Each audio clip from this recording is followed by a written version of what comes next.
Bueno, esta demora en lanzar este audio se debe a un motivo principal. Estoy debatiendo en qué lanzar primero, qué decir, porque es tanto que supera, ¿no? A cualquier tipo de análisis. Tanto a la gravedad, a eso me refiero, ¿no? A eso, no solo a los temas. El tema prácticamente es uno con distintas variantes, pero hay para decir, hay para decir. Y hay cosas nuevas, como una valiente declaración en forma de carta abierta del obispo Schneider, que vamos a comentar, pero no ahora. Entonces voy a ir, al final he decidido ir con aquello que había comentado, así creo que había cerrado el último audio diciendo que iba a hablar sobre las cosas que le habían disgustado a un misionero, el padre Martín Lazarte, un misionero uruguayo, que participó por empezar de este mismo sínodo, así que está hablando desde adentro y es misionero, es decir, que habla también con conocimiento de causa, con la autoridad que le da su experiencia como misionero.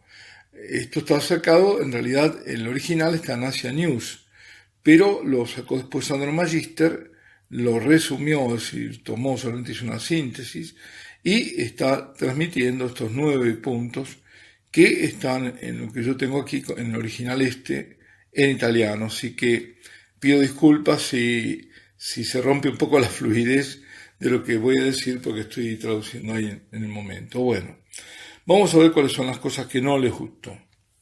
La primera dice las excesivas energías que se dedicaron a problemas dentro de la iglesia. Es decir, que hacían a la iglesia nada más. En particular, ese de los viri probati, de lo cual ya hablamos bastante, creo. Hemos comentado, ¿no? Que son aquellos personas que son de una reputación, sobre todo aquí en el ambiente indígena, y que están casadas y se las propone para ordenar los sacerdotes y las diaconisas, mujeres para que accedan al ministerio del diaconado. Dice el tema sobre el cual no había pleno consenso y eso consumió muchas fuerzas, sustrayendo calidad a todos los otros aspectos sobre los cuales sí había consenso. Bueno. Segundo, la autorreferencialidad regional.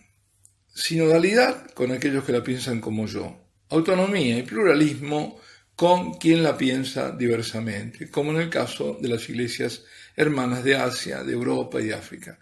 Pienso que el tema de la sinodalidad con la Iglesia Universal habría debido estar más presente por lo que respecta a los ministerios ordenados. Entonces, ¿qué está diciendo con esto? Bueno, lo de siempre, sinodalidad, ¿a qué se hace referencia cuando se habla de sinodalidad? A que, bueno, hay que debatirlo, tienen que estar todos de acuerdo y cuando estamos de acuerdo, entonces lo llevamos adelante, lo debatimos. Bueno, el sínodo está para eso, claro.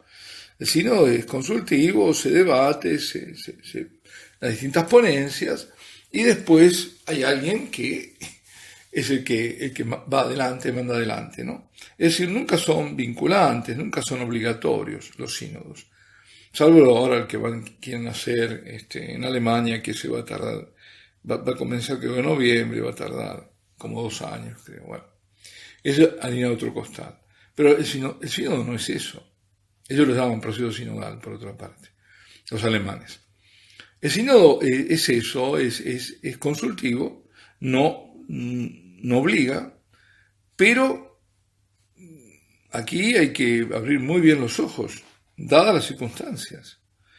Entonces, lo primero es que si alguien está diciendo, el Papa dice que hay que privilegiar la sinodalidad, está diciendo, en el fondo, que él va a seguir los lineamientos que le den el sínodo, salvo que no esté de acuerdo y que no se hagan las cosas como él haya pensado, yo digo. Pero aquí hay algo, digo, abrir los ojos, porque este sínodo de la Amazonía es un sínodo que ya en su instrumento labores estaba manifestando qué era lo que se quería, y al final salió. ¿Pero y por qué salió? Porque los miembros que fueron, la mayoría de los miembros que asistieron y que los especiales invitados por el Papa tenían la misma ideología, para decirlo de la forma más correcta, porque se trata de ideología, ¿no? Entonces, si todos tienen, la mayoría más o menos tiene una ideología, entonces claro, vamos a hablar de sinodalidad porque nos conviene. Es decir, aquí lo que se haga, la mayoría, todos la pensamos igual, todos los que, esa mayoría en el fondo, no todos, porque si no hubiera sido un escándalo mayor, si todos absolutamente fueran de una sola línea. No lo eran, claro, pero la gran mayoría lo era. Entonces, en ese caso, hay que hacer lo que dicen todos. En otros casos, no, bueno, dejemos ahí que la libertad de cada uno. ¿Por qué? Porque, bueno, si en otros casos yo estoy en minoría, entonces ahí no puedo hablar de mayorías. Ahí tengo que hablar de que hay que respetar la libertad y que escuchar a todos. Es la trampita que hay en todo esto. Bueno, eso es lo que está diciendo, o yo me atrevo a interpretar, a hacer esa exégesis de lo que dice el padre de las artes con esto, ¿no? Y sobre todo también dice, en caso que atañe a la Iglesia Universal, como es el caso de liquidar el celibato, porque no nos engañemos, no se trata de la ordenación de hombres casados, se trata de que a través de eso se liquidó el celibato. No se trata, y ahí sí, las diaconisas, se trata directamente de hacer algo que no está en la Iglesia para nada, que nunca fue. Están los que arguyen que sí, hubo al comienzo, pero no hay pruebas, no tienen pruebas, no fue así. Y ya sobre ese tema también vamos a volver. Bueno, no quiero extenderme. Dice luego, faltó, como tercera cosa que no le gustó, un sentido más profundo de autocrítica eclesial. Me refiero a la poca incidencia pastoral, o escasa, de estos últimos 50 años en las diversas realidades eclesiales amazónicas. ¿Cuáles son las causas, se pregunta, de su pobreza pastoral y de su infertilidad? Es decir, ¿por qué no evangelizaron? ¿Por qué no hay más cristianos? Al contrario, cada vez hay menos católicos, ¿no? Cristianos no, porque hay muchos protestantes, aunque también hay de sectas.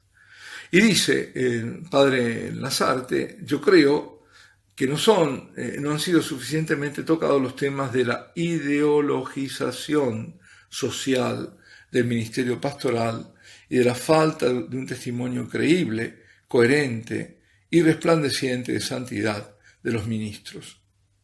Y dice, entre paréntesis, los fenómenos de tantos abandonos de la vida religiosa y la vida sacerdotal o de vidas ambiguas. Bueno, aquí está tocando un punto clave que nosotros a lo largo también de los audios, que creo que lo he comentado, ¿no? Lo hemos compartido. Y es el tema de la ideologización, de meter la ideología, es decir, no a Cristo, sino reemplazar a Cristo por la ideología. Y entonces eso no convence a nadie, eso no atrae a nadie. Y más aún, incluso en esa ideología está en sí misma inserta el no evangelizar, el no hacer prosélitos porque dicen que es una estupidez, en jactarse de no haber un obispo de esa zona, en todo su tiempo ahí, dice 50 años, no haber bautizado a un indio, ni nunca lo va a hacer. Entonces, ahí está el problema. Ahí está el problema, la causa de esa pobreza pastoral, la causa de esa disminución de católicos. Y la falta, como dice él, también de un testimonio, de dar testimonios creíbles, de santidad, de vida de santidad, ¿no? De vida ambigua y de fe.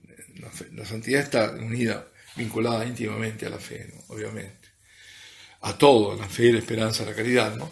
Pues eso es lo que faltó. Es lo que faltó. Y por eso también el abandono a la vida sacerdotal, la vida religiosa. Cuarto, dice, remiendos nuevos a un vestido viejo. Yo creo que los problemas más profundos de la evangelización no fueron focalizados. ¿Cuáles son, se pregunta, los nuevos caminos propuestos por el sínodo? ¿Solo nuevas estructuras y ordenaciones de los viri probati? Me parece que estas novedades sean enormemente pobres. Yo creo que el nuevo vestido del cual debemos revestirnos con nuevo fervor es un problema de fe. Es revestirse de Cristo. Está todo dicho eso. Quinto dice, se habla de un rito amazónico para la liturgia. Y lo vimos. No solo se habla, se hizo en los jardines vaticanos. Dice, se arriesga a caer en un experimento teórico de laboratorio. No hay duda que la inculturación del Evangelio en la liturgia, en la vida de las comunidades cristianas amazónicas, sea indispensable. Pero esto debe ser hecho en la vida real y poco a poco, con una razonable adaptación y decantación de aquello que es verdaderamente auténtico en la cultura y que alcanza a transmitir verdaderamente el misterio cristiano con símbolos y expresiones originales, evitando una folclorización superficial y genérica. Ha sido bastante benévolo el padre Lasarte. Pero sí, una cosa es la inculturación, y para eso nos muestra también la Virgen, ¿no? Cuando aparece en la tilma, ya aparece como mestiza en la tierra nueva de evangelización en México. Pero ¿qué dice la Virgen? Que le construyan una capilla y que vayan a rezar. ¿A quién? Al Dios verdadero. Habla del Dios verdadero, la Madre de Dios, y no de la Pachamama. Sexto, clericalización de los laicos. Habría sido posible resolver el problema de eventuales ordenaciones de sacerdocio de hombres casados con las vías ordinarias ya posibles y practicables en la Iglesia. Pero lamentablemente el tema del sínodo fue la ordenación de los hombres casados, mientras los otros temas quedaron en la sombra. Séptimo, visión secularizada de los ministerios, en particular aquel de las mujeres como diaconisas ordenadas. Cuando este tema fue tocado, aparecieron motivaciones muy profanas, bajo la fuerte presión de la cultura dominante, es decir, de esta cultura de la dictadura del relativismo, ¿no? El feminismo y todas esas cosas. Y se me pareció que estaba bastante presente una lógica parlamentaria. Somos representantes de los pueblos amazónicos y tenemos que llevar adelante lo que hemos traído, estas propuestas. Eso es un poco. Es decir, como si la Iglesia fuera democrática. La Iglesia no es democrática, sino, no, la verdad no viene por votos ni por mayorías, ¿no es cierto? Está la jerarquía que impuso el Señor desde Pedro para abajo. Bueno. Y Pedro tiene que ser de Pedro, por otro lado, no puede hacer de otra cosa, no tiene autonomía para hacer lo que quiera, sino para hacer aquello que es vicario de Cristo. Está en lugar de Cristo y tiene que hacer lo que Cristo ordena hacer.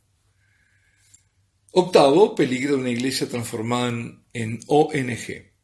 Se reduce el misterio, se lo reduce la vida, la acción de la iglesia, a varias actividades de advocacy, de servicio social.